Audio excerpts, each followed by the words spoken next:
चलो आज मैं आपको एक बहुत ही रोचक कहानी सुनाती हूँ जिसे सुनकर आप अपने आप को तलाशने लगोगे। ये कहानी आपकी बौद्धिक कुशलता पर प्रश्न चिन्ह लगा देगी, क्योंकि इस कहानी को सुनकर ये संभव है कि आप अपने किए व्यवहार पर पश्चाताप करें और अपने आप को कोसे भी। साथ ही इस कहानी को सुनने के बाद आप एक नई दिशा में प्रेरित भी हो।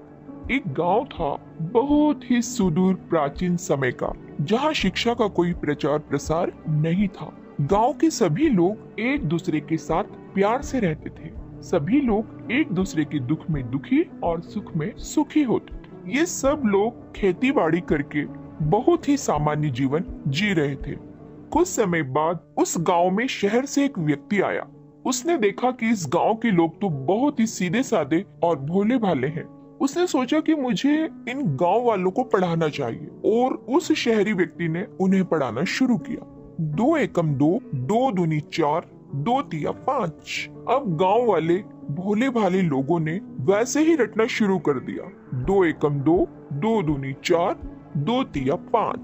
क्योंकि वे भोले भाले थे, उन्हें उस शहरी अध्यापक पर जरा भी अविश्वास नहीं हुआ। समय बीतता चला गया। समय के साथ साथ सब गांव वाले उस अध्यापक के प्रति समर्पित हो गए और सारे गांव में उसका विशेष सत्कार किया जाने लगा। वह अध्यापक पूरे गांव में सबसे प्रमुख व्यक्ति बन गया। सभी गांव वाले उसकी राय लेकर ही कोई काम करते थे। इसी दौरान उस गांव में एक दूसरा अध्यापक आया। वह बड़ा नेक स्वभाव का और सरल हृदय व्यक्ति था। जब उसने वहाँ के लोगों से ये सुना कि 2 एकम 2, 2 दूनी 4, 2 तिया 5, तो उसे बहुत आश्चर्य हुआ और दुख भी हुआ। उसने सोचा कि ये गांव वाले बड़े भोले और सीधे व्यक्ति हैं और इन्हें गलत ज्ञान प्राप्त है। जरूर इन्हें सत्य बात बतानी चाहिए, और उस व्यक्ति ने अपना फर्ज समझकर इसके लिए प्रयास किया। उसने गांव के कुछ लोगों को अपने पास बुलाया और ये बात बताई कि 2 तिया 5 नहीं, 2 तिया 6 होता है। इस पर वे लोग गुस्सा हो गए, क्योंकि वो अपने पुराने अध्यापक के बारे में कुछ भी सुनना नहीं चाहते थे। फिर भी उस अध्यापक ने अपना प्रयास जारी रखा और बार बार समझाने से गांव के कुछ लोगों को ये बात समझ में आ गई कि ये नया अध्यापक सही कह रहा है।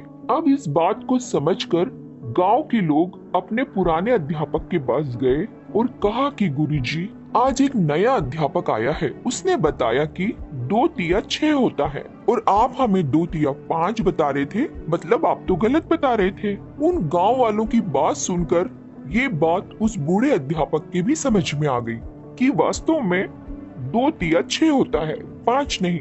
अब बने क्या? सारा जीवन तो उसने गांव वालों को यही बताया कि 2 तिया 5 होता है। अब उसके सामने 2 ही विकल्प है, या तो वो सच्चाई को स्वीकार कर ले जो नया अध्यापक बता रहा है, या फिर वो गांव छोड़कर कहीं भाग जाए। समय के साथ लोगों को सब अपने आप पता चल जाएगा। लेकिन उसने ऐसा नहीं किया, क्योंकि वो धूर्त था और ढीठ था और प्रभुता का भूखा भी था। उसने सोचा कि ऐसा क्या किया जाए कि मेरा काम भी चलता रहे और पोल भी न खुले।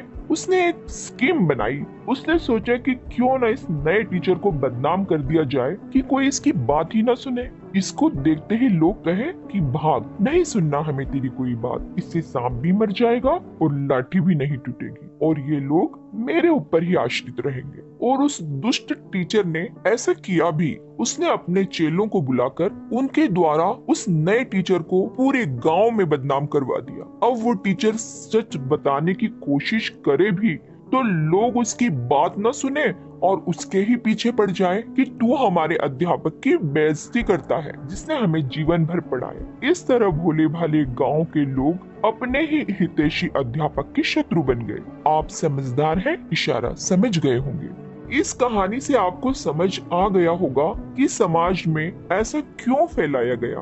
दरअसल संत रामपाल जी ने सब नकली गुरुओं महर्षियों के अज्ञान को उजागर करके उनके बौद्धिक और आध्यात्मिक दिवालियेपन को जनता के सामने रख दिया, जो प्रभुता के भूखे लोग बर्दाश्त न कर सके। इसलिए उन्होंने अपने चमचों से संत रामपाल जी को इतना बदनाम करवा दिया कि कोई इनकी बात न सुन ले और जनता तक इनका ज्ञान न पहुंच जाए, जिससे उनकी प्रभुता बनी रहे और पोल भी न खुले। मेरा मानना है आप बौद्धिक दिवालिया नहीं है, सच झूठ का निर्णय कर सकते हैं। YouTube पर आध्यात्मिक ज्ञान चर्चा उपलब्ध है, जिसमें संत रामपाल जी ने सभी धर्म गुरुओं के अज्ञान की खाल उतार दी है। आप भी देखें और स्वयं निर्णय करें कि आपका सच्चा हितैषी कौन है। देश सेवा मात्र सरहद पर नहीं होती, सच का साथ देना व लोगों को इसके बारे में बताना भी समाज सेवा है, राष्ट्र सेवा है।